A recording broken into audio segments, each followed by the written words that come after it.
Right, here we go. All right, guys, let's kick things off with a little bit of Big and Rich, because I know how much you love country.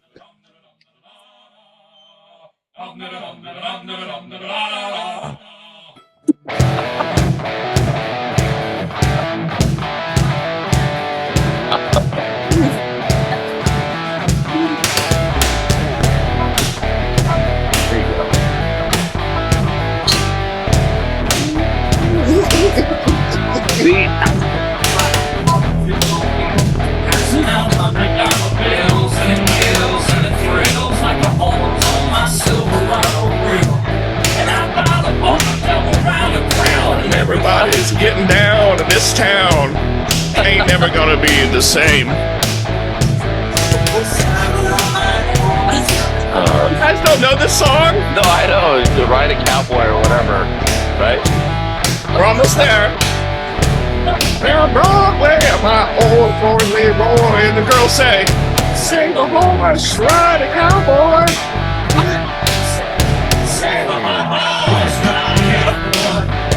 All right, folks. Here we go. All right. You know, Rob, that's your motivation music when you write some reports for IBC? That's what pretty that's much. What it is? Pretty much. Yeah. That's like one of my. Oh my god. That's one of my karaoke songs. You know.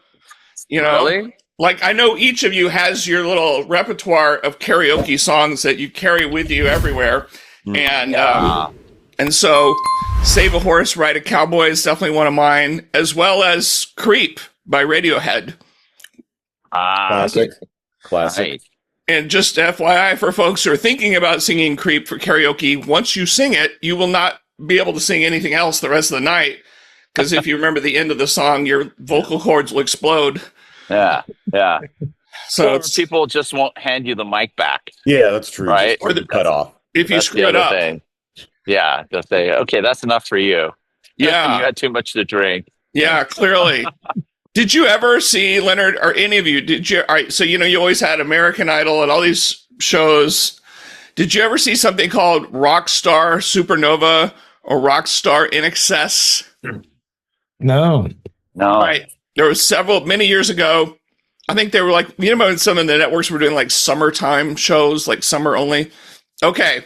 So basically, I guess someone had the idea of why can't we make our own American Idol, but it's for like hard rock and stuff like that. And it was so cool. But the first one was called Rockstar In Excess. And basically all the band members, obviously except for Michael Hutchins, were there. And the whole gist of it is you're going to have all these rockers, and ultimately they're auditioning to become the new lead singer for In Excess. Oh. And the current lead singer for In Excess came from this show. Wow. Wow. Yeah. Yeah. Journey replaced their lead singer with someone. I think he was from the Philippines, but That's he was right. a Journey cover band, He's awesome.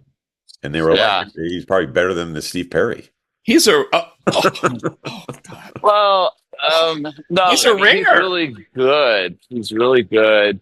But Steve Perry is Steve Perry.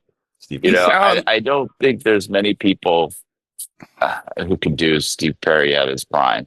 and that guy is so humble about Steve Perry. He's always just like, they refer to Steve Perry as the voice. But you're right. He sounds just like him. And you know what? That's kind of a trend. You're an older band and you get a new young guy to be your lead singer who can still run around on stage. Lambert went on tour with Queen, That's right. Oh, yeah. Yeah, Adam Lambert. I saw that. Yeah, that's awesome. Maybe we should put on a live show on the IoT Coffee Talk to hire some young guy to replace us. all of us. I love it. I know. Ideas and novel ideas, something like that. Oh, yeah. Well, we invite younger folks to come on, and I think Ryan's pretty young. Yeah, he's pretty young. He might be a 20-something. I don't know. Yeah. Borderline, maybe. He's like 30-something, right? Okay. For sure. Yeah. All right. So Yeah. we had a few younger folks on Early in career. So we call it. early in career. Yes. Haven't we're not aged in out the yet. ageist zone. Yeah.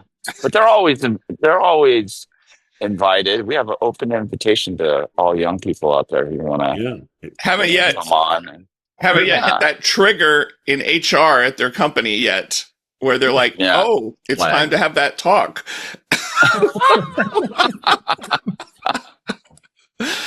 Yeah. You thought about what you're going to do after you work here. What do you mean? Yeah. What do you mean? Isn't this life? Yeah. So. Yeah. Yeah. I don't know. Leonard, you look like you're, I'm guessing you're still in Las Vegas in front of the Bellagio. Yeah. Is that accurate? Are you at home? I'm actually in Utah right now. I got here last night. Oh, no way. I escaped Vegas. Yeah. No, good for you. Yeah. We're going to escape Vegas in about 3 hours. So, but anyways, hey, we got to do our intro. Hey, everyone. Welcome to IoT Coffee Talk. I love how after we do bad karaoke, we forget that we're actually, doing a serious show. Yeah. Yeah. Extremely serious show. So, yeah. I'm out. Yeah. So, Pete and I were here for CES 2025, right? So I have really crappy, internet and mobile access in my apartment over here, and decided to just step on out here in front of the Bellagio, and their gigantic pond. I was going to say, I'm waiting for the water show. I know. Shoot up. That's right. We need fountains, I know. But we need to have enough in the audience. That final scene from Ocean's 11, when they're all just kind of standing there at the very end of the movie watching the fountains, that music playing. I watched that movie recently, actually. Yeah. Yeah. Great movie. I love it. Oh my gosh. Awesome movie. Yeah. And clearly Leonard is connected to us via something you refer to as GPRS, folks. And sometimes you can still hear him talking, even though his head is frozen for like 30 seconds, but you still hear his voice. And then it's like, really? Jerk. Oh, yeah, dude. Totally. Oh, it's really bad? Oh, it's not too bad. Not too bad. It's not too bad. It's not too bad. Yeah. Gotcha. Yeah. But it's a nice background there. There's always the irony at any of these major tech events, the connectivity is horrible. So, oh, yeah. Well, I mean, there's no one here. And the reason why I stepped out here was simply because I thought, there'd be 5G. You get those 5G beams coming at you. Yeah. Yeah. So this is a great use case, right? Usually there's a ton of people here in the evenings, right? Oh, yeah. Right. And I have to tell you, wireless connectivity is horrible in Las Vegas. And they will tout that they have the most advanced networks and deployments here. I don't feel it. In fact, your devices act really goofy. It's almost like being in a different country where, a lot of the interference and inefficient spectral use just completely confuses your devices. It's like it's weird, Yeah. No, I've had a real tough time here in Vegas this year. I don't know about you, Pete. Yeah, well, I mean, it was a little dicey. I mean, I definitely tried to leverage the Wi-Fi, and it's not just Vegas too. Like the connectivity in Barcelona for MWC is horrible too. Connectivity show. So, like, where is the connectivity not horrible? I think that's the more question. Like, actually has good connectivity these days? Certain parking lots in front of certain grocery stores. Like, there's a particular Redmond Ridge QFC parking lot. I could run a data center off of my phone. The connectivity is so awesome and fast. You go do speed tests there, and you're like, "Oh my god, I'm building a data center right here in the parking lot." They should have CES there then. Yes. It's interesting. Pete's just picture background is so crisp and clear. It looks like you're in a professional studio. Thank you. Yeah. Yeah. Exactly. You kind of got the bokeh. You got the bokeh thing going a little bit there. Yeah. Well, it's a little Airbnb. It's a nice place, but I'm just using my MacBook Air M2. Yeah. Really? Stock camera. Wow. Stock camera. Wow. Wow. Some props to Apple. Wow. Yeah. Yeah. You look really good. Yeah. You look great, dude. Are you saying the props to Apple AI to making look Maybe that's it. Maybe there's some Apple intelligence going on here that we don't know That's about. serious artificial intelligence right there. Sorry, Pete. That's so mean, dude. Olivier, you're a mean guy. I'm. Actually, by the way, so speaking of events, I'll do my little pitch here. And I see Rob has his Texas gear on there. Hopefully, we'll have connectivity down in our event, the Edge AI Foundation event in Austin, Texas, February 25th to the 27th. And in fact, Olivier Block will be there, as in addition to Yes, sir. live streaming the IoT show. And registration's open, and it's actually filling up pretty quick. So folks should go to our website and save a spot. We're going to have keynotes from a professor from University of Texas San Antonio on neuromorphic computing. We have a keynote from Intel. Oh, wow. We have a keynote from Dell. We have a keynote from Silicon Labs, NXP. Wow. Like 3 workshops. The live streaming. We're going to have some cool barbecue and music in the evenings and stuff. I think shuffleboard too is one of their things. Oh, that'll get them. Wow. Probably those people that recently had that conversation with HR at their company because they hit a certain age. They love shuffleboard.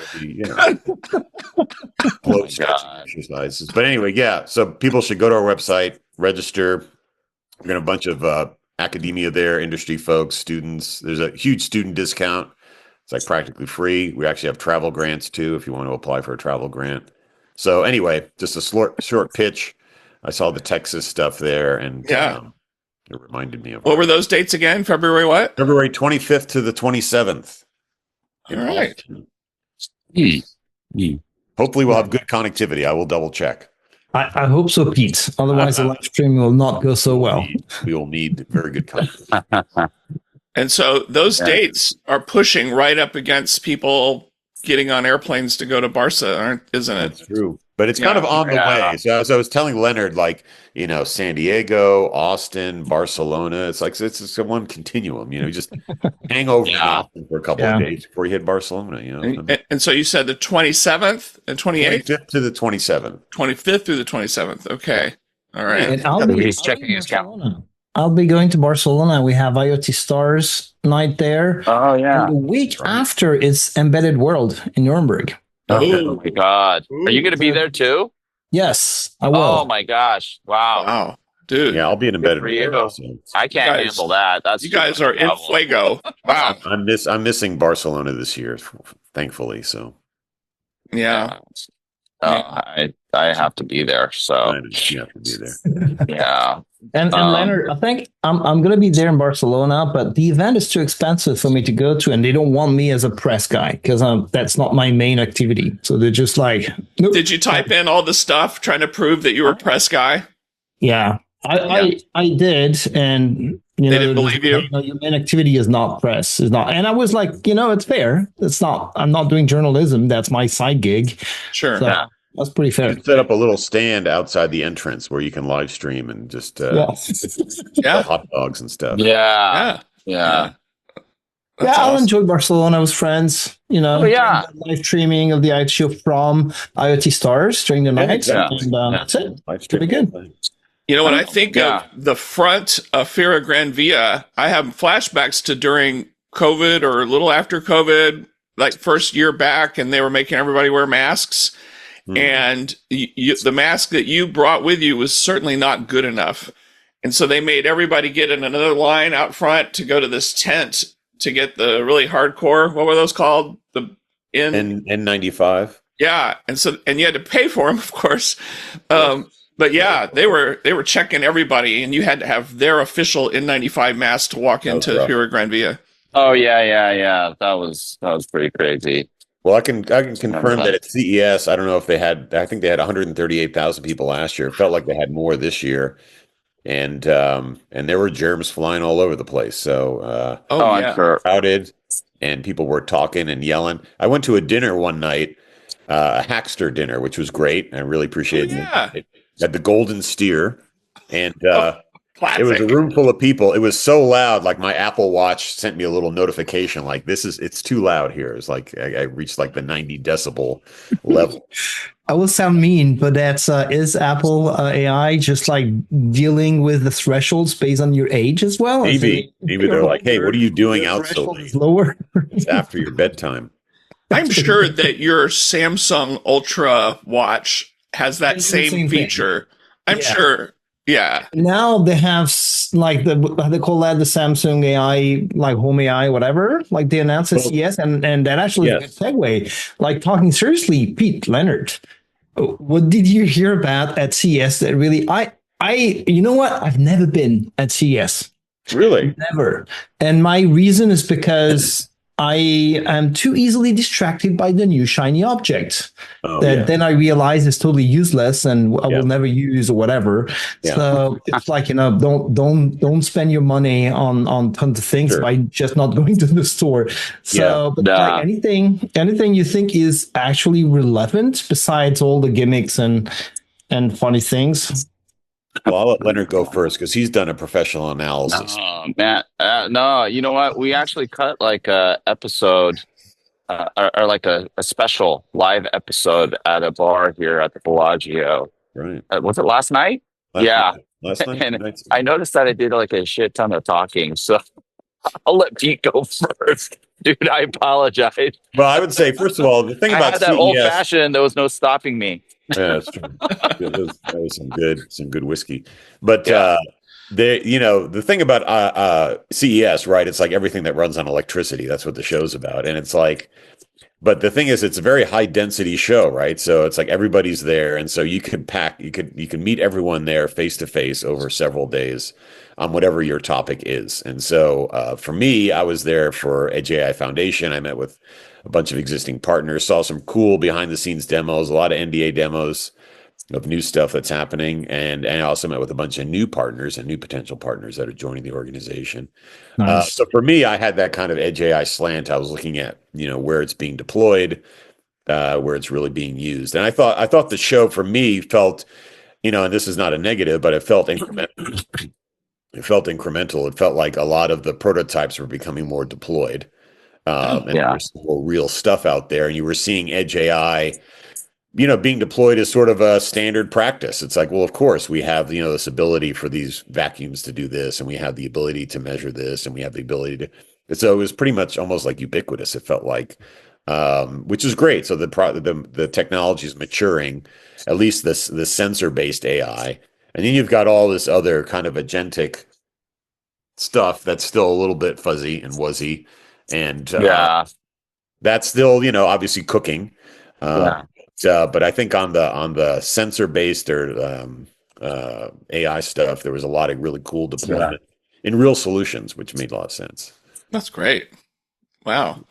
But that's my pet peeve here. Real solution as in useful ones, because some tech media just like talking about, hey, the smart fridge thingy, the smart vacuum thing. But are these things that you will pay an extra for if you're not a tech geek, or are they really doing something? I mean, for me, you have to separate consumer from commercial, right? So on the consumer side, there'll always be fridges and stoves, and like I saw desktop composter, and I saw one thing is clearly my vacuum is ancient because my vacuum cleaner does not climb the walls and refill with soap and all this other shit. But it still cleans. But it's still clean. It does, but obviously I'm way behind because these things were. There's the one from Roborock where the arm came out and it picked up the sock that was in the way. I love the desktop composter. It's like, I think Grandpa's in there. Oh, bro. Yeah, it's like it's not. And like, what happens at the end of the come out? There's like a bunch of dirt, and then what do you do with this dirt? I don't know. So, but no, there was a lot of. So on the consumer side, there's always that stuff. I think, frankly, the AI tech has gotten a lot better. Where a lot of these ideas that were prototyped years ago are better. So, like fridges and other things that are using sensor-based AI, it is a lot better now than it used to be, and probably works better. Yeah, I even saw like some voice-activated microwave ovens and stuff, which generally I would say don't, but some stuff was actually worked a lot better on the consumer side. On the commercial side, there's a lot of cool stuff. One of the cool things I saw was for municipalities where they have EV charging spots. And there was a sensor that someone had built that you glue down, self-contained, 5-year battery life. And when the car drove into the space, it would use a sensor to detect magnetic patterns and determine whether it was actually an EV or an ICE vehicle. And if it was an ICE vehicle, then, it would trigger a little light or woo, woo, get them out of here. Red alert. It was cool. It was like a self-contained thing, and they'd figured out, like, how do I look at certain patterns of magnetic resonance and things to determine there's certain signatures of EVs that they could detect. And it was a self-contained plastic thing that you just glue onto the pavement. So no, that's a small one. The other one that I thought was kind of weird, I think I mentioned to Leonard, was there was a company that had put sensors on oysters to determine water quality. And so they literally like glue sensors with wires onto a bunch of oysters with an underwater gateway that would, they basically the patterns of movement of the oysters and the vibration or frequency could determine how good the water quality is. Wow. Which is kind of cool, but then the thing is like, well, who's going to glue all those sensors on the oysters? Yeah. So are you saying they were transforming oysters into sensors, biological sensors? Basically? Yeah, they're biological sensors, basically. That's pretty cool. It was pretty cool. And so he said, well, you need about a couple of dozen oysters like to be wired up to do this. And so, but for example, so like you look at different ports and different sea communities and stuff. This could be an interesting way. That's pretty cool. That's less electronics to recycle. You eat them basically. Yeah, then you eat them. Yeah, you just have a nice. You love them. A little lemon, Yeah, a little lemon may create a pearl. I don't know. I mean. Who knows? Yeah, I don't know. So did Jacques Cousteau come up with this one? No, it's interesting. The guy. This was like this is the fun of CES. You go to one of these, like you go to the Venetian Expo Hall, and there's the French hallway of like startup. So that's where there was a gentleman who had been studying oysters for decades, and paired up with this IoT company, and they figured out how to do this thing. So for fun here, I have some pictures of some ridiculous, also crazy pictures of CES products.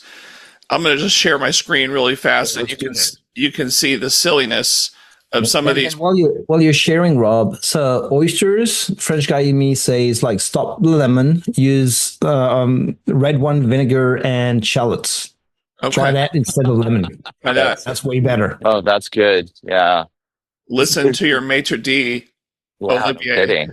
Yes. Good to have a French guy on the show. It's imperative, because you don't want to screw up the food. All right, so look at this. You can see we have the Denso vacuum cleaner. Put it in presentation mode. Come on, man. It's a Word document. This is an amateur hour. Oh my gosh. It's a Word document. You can't see it because you're at the Bellagio. I can't see it. So we have vacuum cleaner shoes, right? Here, I'll pump it up bigger here.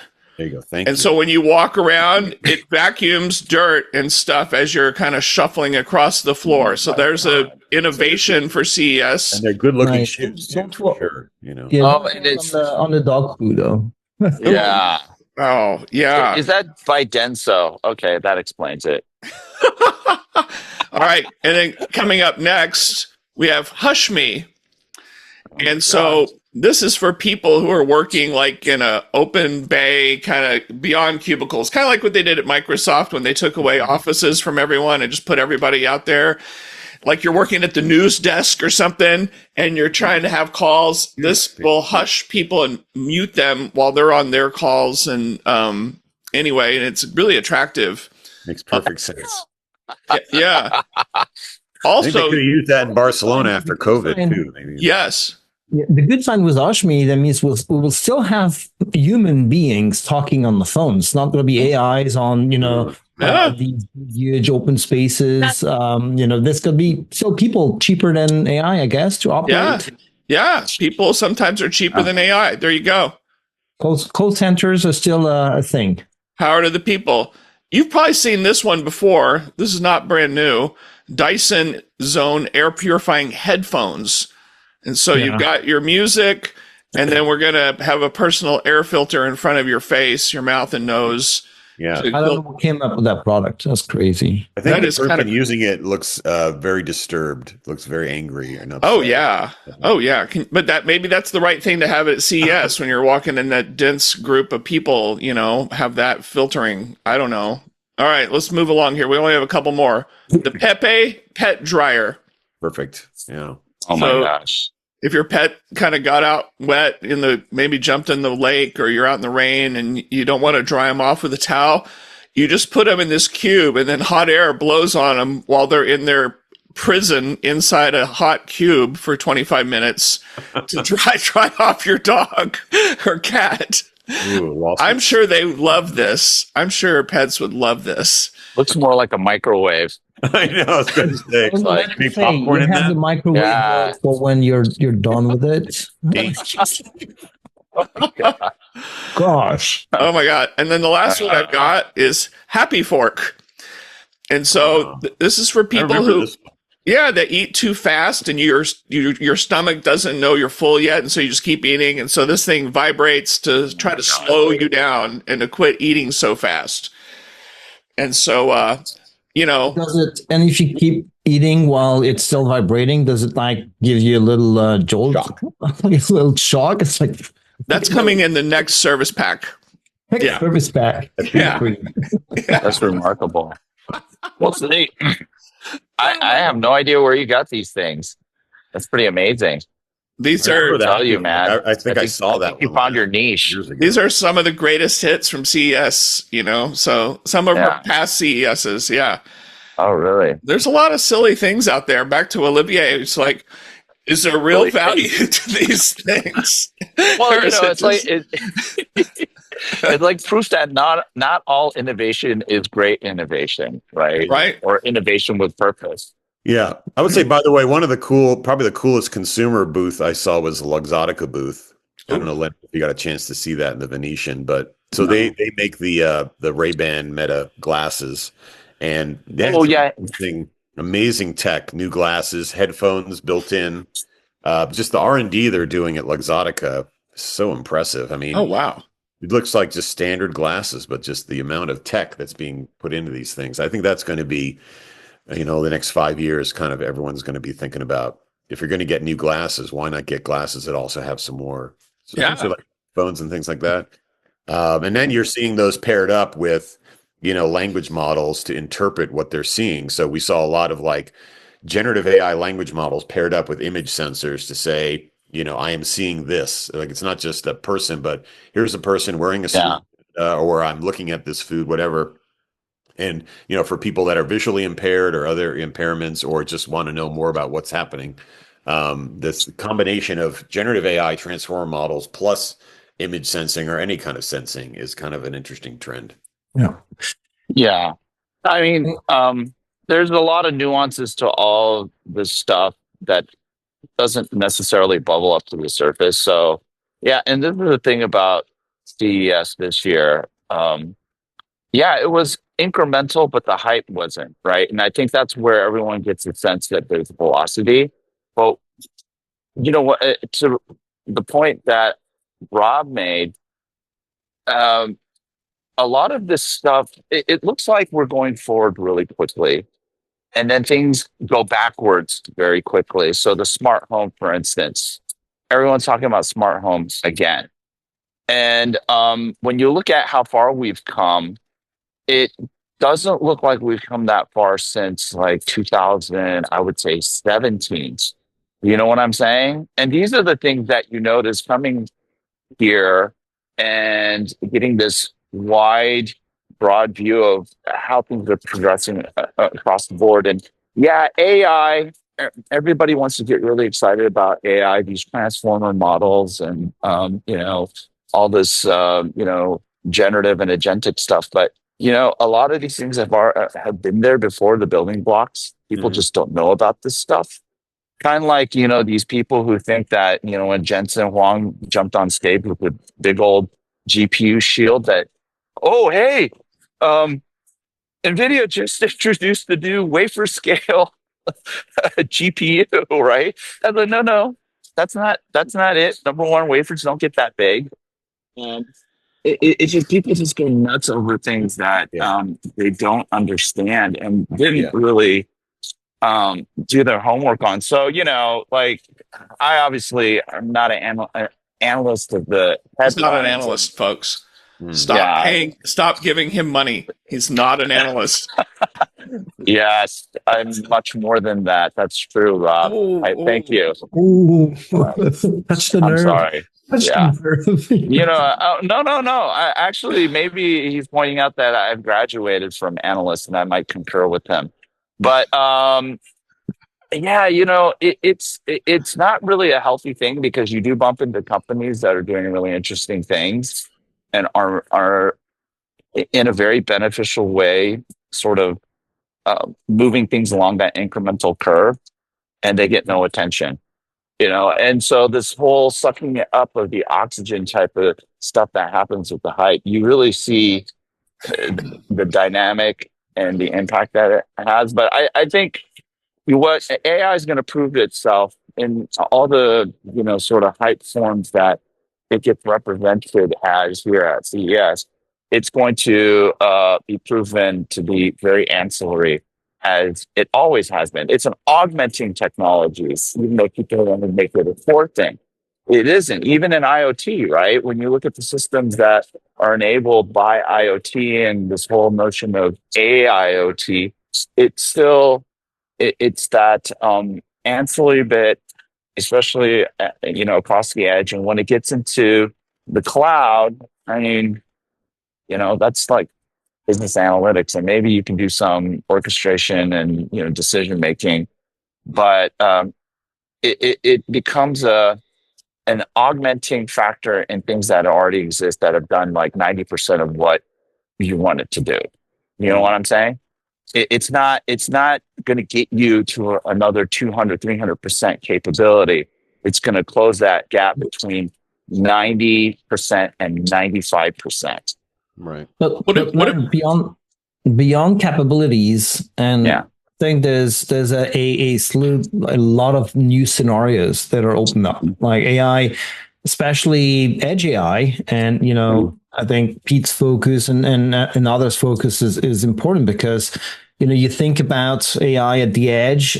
To me, it's not just going to be augmenting or enhancing performance of existing things, but will open up for new scenarios that will save money, save energy, save, or make things more safe, but also say, hey, this one thing that used to do one thing now can do three things. And then also we are going towards a place where I think there's a big bottleneck today with AI at the edge, which is everything has to run on a big gateway or even in the cloud. And so you have a single point of failure on systems that are pretty expensive or costly when they stop. And so people are reluctant. I've heard people, especially in manufacturing, they're saying, I'm not putting like all my system onto one single big black box. I want to distribute that intelligence, and you need to have small models running down there. So this is where it's going, and this is where it's going to add the value we're looking for. Yeah. Right. And but you're right. And I think AI has impact at different levels. It's usually impactful in a disaggregated way. So for an individual function, it might actually do exactly what you're talking about, Olivier. Create a new capability, might be a force multiplier. But in aggregate, this is what I've noticed across the board, even whether it's the RAN or it's the data center or what have you. In aggregate, the benefit ends up being much smaller than what you might see at a peripheral, like a function or something like that. It's weird. It's something that I've just noticed across the board. Yeah. So we can get excited about how a function gets, sort of force multiplied, but when you start to bring it up to a system level, that benefit gets diluted. And it seems to be like sort of that law of diminishing returns, as you take function level benefits, and then you bring it up to, and then you expose it to system complexity. You know what I'm saying? Mm. Now, all of a sudden, that benefit starts to either get diluted or diminished. But the So, thing is, I don't like, know. It's a weird well, dynamic. I think also, like, to Olivier's point, it was like some of the ideas that people have had in the past where they tried to do things like with Vision AI or AI vision, where they're using kind of just CNN models, which have limitations. It didn't work that well, Yeah. and so it didn't reach that functional threshold where it was even worth doing. And I think now, first of all, the CNNs are better, the sensors are better, but then using like generative AI to interpret the CNNs and what the vision sensors are doing, like in this kind of idea of like a fridge that knows what your groceries are, like that actually works a lot better now than it did even a few years ago. And it may have reached that functional threshold where it's like, it's actually worth buying now because it actually does work. So I think we're going to see AI make some of these original ideas were kind of kooky and, good ideas maybe that didn't work well because the tech just wasn't there. The tech is now getting to the point where actually some of this stuff's working pretty well. So I think we'll start to see it more mainstreamed. I think Jensen said something like that. Take a kooky idea that didn't work that well, but if you buy a Blackwell, especially like the big Blackwell cluster thing, and there's a button on there that says force multiplier, and you push the button on it, kooky stuff turns to magic. And, it could save your startup. Yeah. It's going to cost you a few dollars, though. Well, I think the other point Leonard was making, and maybe Rob was referencing this, is there's a lot more business focus on AI and business, and even like consumer, just publications and press on AI, where they're maybe like kind of believing the hype and not really fully grasping. Yeah. I mean, like the biggest, I guess it was the laughing stock of CES this year is the rabbit. How everybody went bonkers over the rabbit last year. Oh, last year. Yeah, Whatever happened. Thing, yeah. And then, all these little, what was it, the humane pin and stuff like that. How did that turn out? I mean, I hate to say it. Rob, yes, you're right. I am not an analyst because a lot of analysts, they just read press releases and then they just end up investing the hype. They don't ask tough questions. That's what I do. And I see stuff that a lot of people don't. That's why I have a track record, the track record and the reputation that I have. And I'm telling you, I hear a lot of stuff that is so, disconnected from the hype that we see on these stages here at CES. It's not even funny. So, we'll see what happens with the AI stuff, but there's just so much to be deflated. Yeah.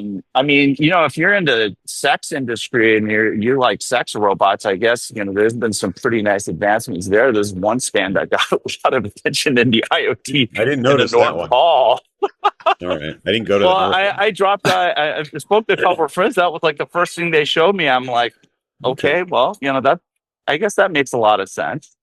Real use case, right? Real That whole thing is a hallucination anyway. So it's a perfect use case. So I was gonna make an NVIDIA comment, but before I can make it, I have to say, hey folks, just so you know, this show is for entertainment only, and this is not stock advice or anything. But what I found interesting is the day before and leading up to Jensen's keynote at CES, the NVIDIA stock got as high as 155. And right now, it is now down to 134. What is that all about? Well, actually, I kind of know what some of it's all. I mean, some after is that like trade the news, sell the news, whatever? I don't know. There was a lot of hype leading up to it, and people are excited. And what he showed looked like a magical future. There was some other news though about more restrictions on exporting some of this stuff to a lot more countries than just China, and so I know that's probably taking a lot of the air out of the stock price. Yeah. One of the things that was a hot topic was Digits, the Digits box. Yeah, that was kind of cool. I saw a lot of hype on that, saying, "Oh, it's the next Copilot PC, or it's this," and then I'm like, "No, it's not. It's just a cool." So it's kind of like a middle finger to the NPU and the AI PC. It's like, as Jensen's been saying for a long time, AI PC, well, we have millions of them and they run RTX or whatever, Yeah. So their whole attitude is, we've already had, you don't need an NPU. So Well, I thought the digits thing was more of like stealing like dev timeshare from the hyperscalers. So it's like instead of buying Azure credits to do your AI dev or AWS credits to do your AI dev, just buy this box from us, do your AI dev on your desktop, and then deploy it to your NVIDIA friendly cloud. And you don't need to use the hyperscalers. So I felt like it was a workaround or an end run around the hyperscalers in terms of AI development. Yeah. It looked maybe like post-training stuff. Supercharged Intel NUC, and he's like, who are you going to trust with AI? Some of these hyperscalers who are just gravy training off of our technology, or you want to go to the source, into the matrix with Jensen. And then someone will ask the question. So this thing has to run some form of host OS to run all these virtualized things. And who's going to operate that host OS? And guess what? It's going to be hyperscalers again. Yeah. It's always a pendulum, right? I don't think digits will ever get commercialized. It's just going to be a dev box. No one's going to commercialize it because it's not. Yeah. At some point in the last several months, didn't Jensen allude to the notion that maybe they could build their own cloud?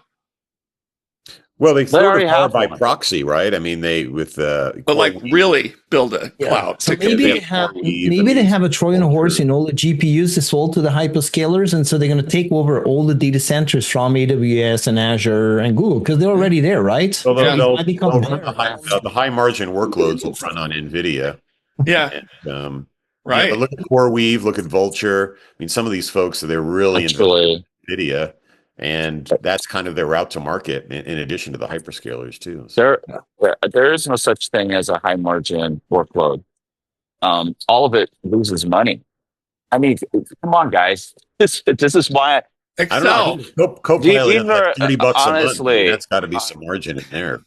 No, I mean, see here. And this is the problem, right? No, there is. Is this no what you're telling your workload. customers, Leonard?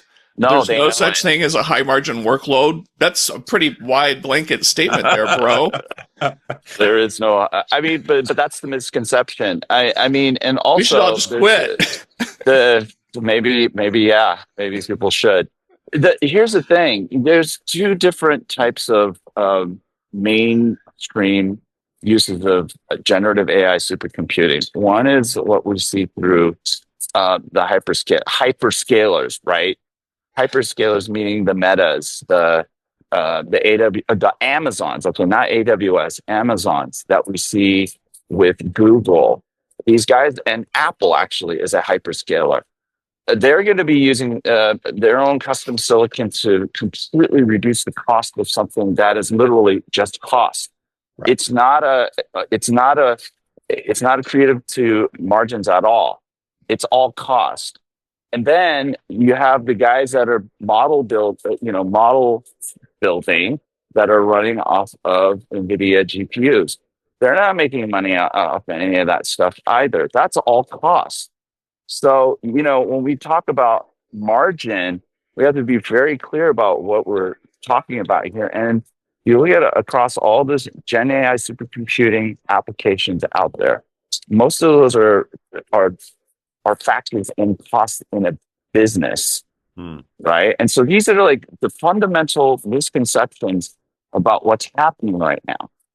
And that's why the question of where is the fucking money is such a big deal right now. And that can keeps getting kicked down the road. Right. Well, that's why you don't hear me going around peddling a bunch of generative AI supercomputing bullshit. Right. But the other issue is, Leonard, as you mentioned, is the big cost these days is training. So the training is like a revenue generating cost, huge cost. Inferencing is actually the revenue generating part, is the inferencing part. And the inferencing is frankly moving to the edge as much as right. Sometimes it's getting monetized through CapEx by just buying a box and running it.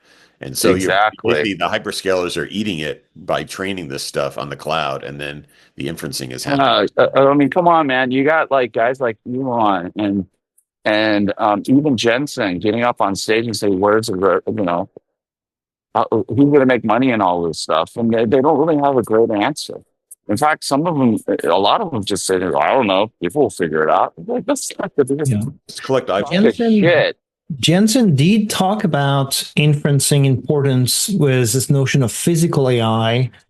He did use that, right? Yeah. Which is, I think, great because actually one of the things I want to mention is I was in the Eureka Park yesterday, and you do hear a lot about Jetson. You don't hear many of the startups working off of, let's say, Qualcomm stuff or Intel stuff or anyone else's stuff. You do hear a lot of. They do. But that's the NVIDIA CUDA ecosystem. Like all AI projects start on the cloud, and then they migrate to the edge when they get commercialized. And then the default is NVIDIA, but then it's like, wow, that's really expensive and it uses a lot of power. So then it's like, well, let me move it to Qualcomm Snapdragon. And then you're like, oh, that's hard. But then that also starts to get a little bit easier as well as you get down to the edge. You have a lot more choices. Yeah, a lot of you got Onyx frameworks and other ways. Yeah, stuff a lot of needs to get the a lot default more is power the efficient, NVIDIA power.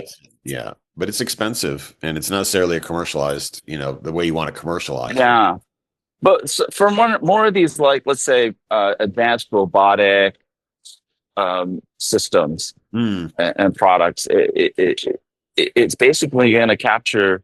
It looks like it's going to capture the premium, right? Yeah, definitely. But the question is, how pervasive are these things going to be, and how quickly will this market grow, and will it be big enough to offset all the costs that's going into an investment that's going into these supercomputing data centers that are losing money for everybody except for one company, That's true. Wow. Yeah, it's a shit business, even for the OEMs, and people don't talk about that much. It's you know what's much more profitable for a OEM? The old stuff. Yes. You go into supercomputing, guess what? Your margins start to get impacted. How many people know that? Not a lot. About old stuff like if this then that. Or like yes, you could do that too. Is it you, Rob, that made that blasphemous comment on LinkedIn about the fact that Satya said that AI would be replacing SaaS, and then you said, "Oh, but actually, isn't AI software sold as a service?" Yeah.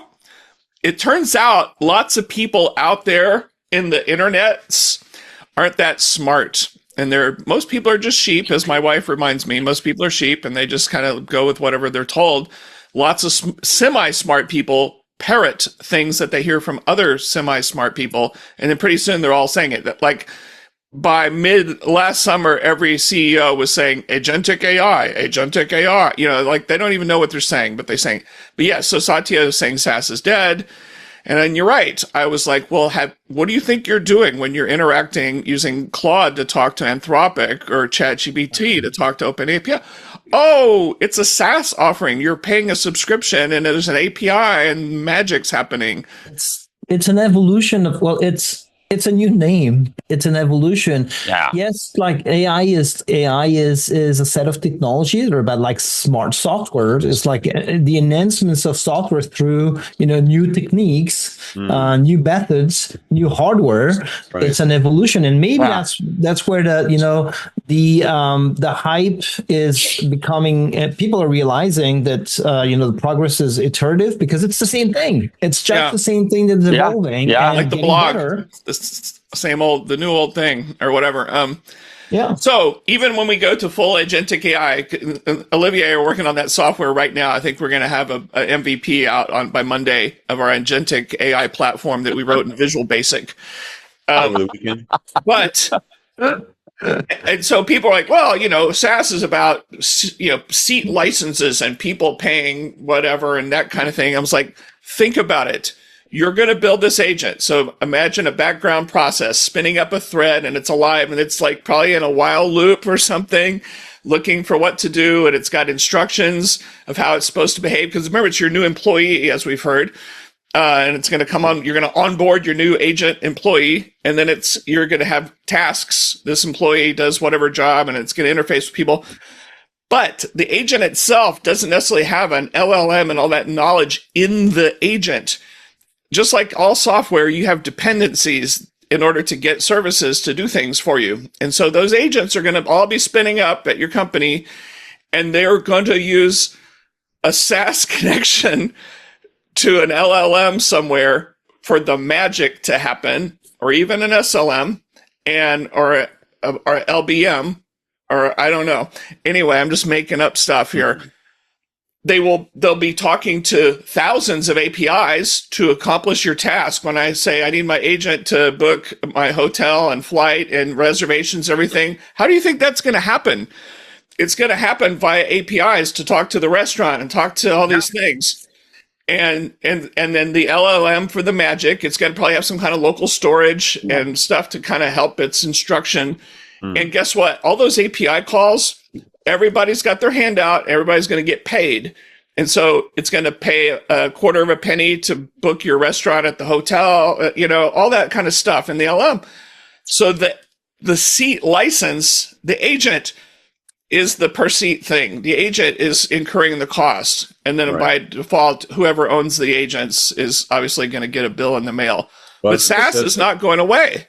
Yeah. But like IT departments will become the new HR departments for AI agents, right? That's right. That was a good line. Absolutely. That's really good.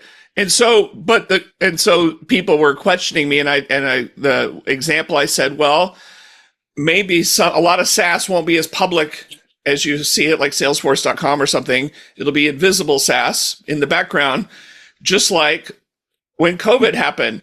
All these people working in their retail outlet, their shop, their store that they work at, all of a sudden, all those stores are closing down, and those people now have jobs in an invisible place called, wait for it, an Amazon fulfillment center, where they're now running around picking items and packing them up to get onto an Amazon truck. Robots are doing that now, so you got. Well, it's a battle against the robot. That's the thing. If you ever talk to some of these people, that's where the stress is. It's always like, you better hurry or a robot's going to replace you. You better run.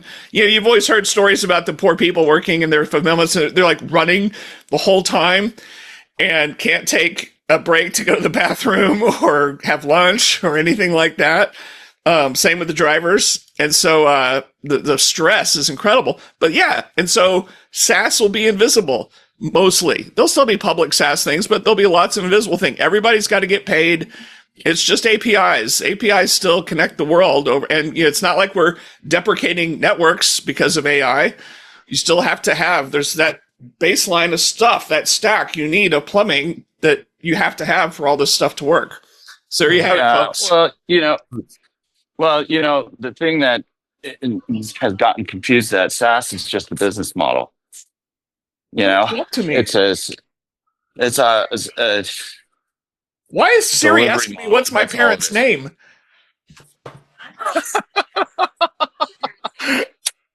What the hell? Oh my God. Apple intelligence going on there.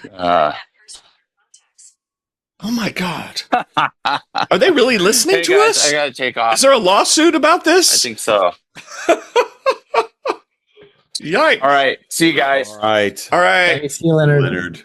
Well. Wow. Wow. Yeah. Woo.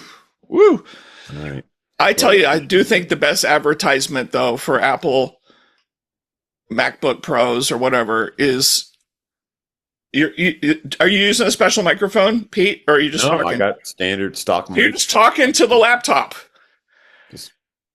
I have to say, it looks incredible. It does. And the sound is rich and everything. I mean, that's a great props. I'm not using them, but on the Surface Laptop Studio 2, I'm getting like huge quality of camera and audio as well. And when I do recordings, most of the time, by the way, people don't realize that, but I tell everyone, like, stop using that crappy $20, camera or USB camera. Just use the one from your laptop. Usually it's way better. Yeah. Be it a Mac or a recent PC. Yeah. Like what they shove into these devices is pretty high end, and people don't even realize that. And microphone wise, stop using freaking Bluetooth stuff to talk during meetings. Just use the native microphone in your laptop. It works so much better. or use a professional one. Yes, like a better one. But yeah. Definitely. By the way, final thought on CES. Speaking of waste of time, so that when I finished all my meetings, I had like an hour before I went to the airport. So I went to the South Hall where they have all the gizmos and gewgaws, and I went to see all the batteries and the charging things that they had, all these cool charging packs and whatever. And they have. I was thinking about all the new charging things I was going to get. Of course, I got to the airport and realized I'd left my charger in my hotel room. Oh. Ironic that I didn't have one. That is ironic. One of the cool things, and I actually got one of these for my house.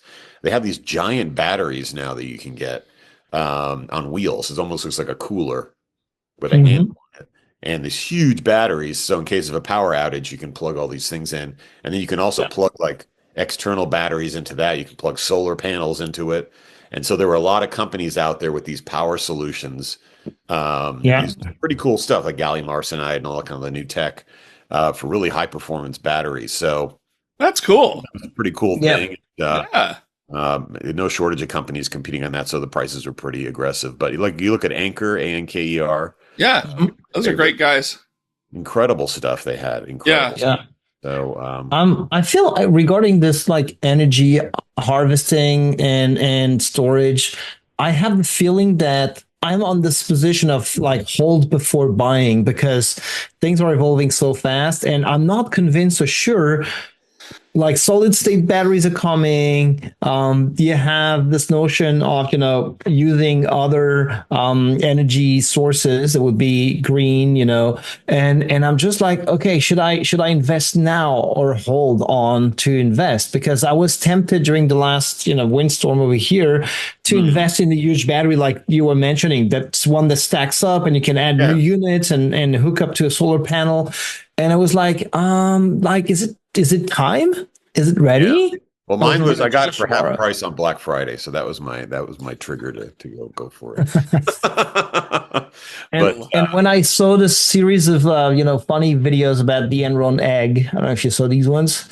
There's like this people actually went crazy about it for a moment before realizing it was like totally fake, where you had this like young entrepreneur like Zug like whatever that is announcing that, hey, we are just releasing at CES this egg, and you see, and it's a nuclear source of power, which is just an egg and it can power your house for 10 years. And you just like, and people went like, wow, this is the next big thing. It's like, well, first, I'm not sure I'm ready to have a nuclear reactor in my house yet.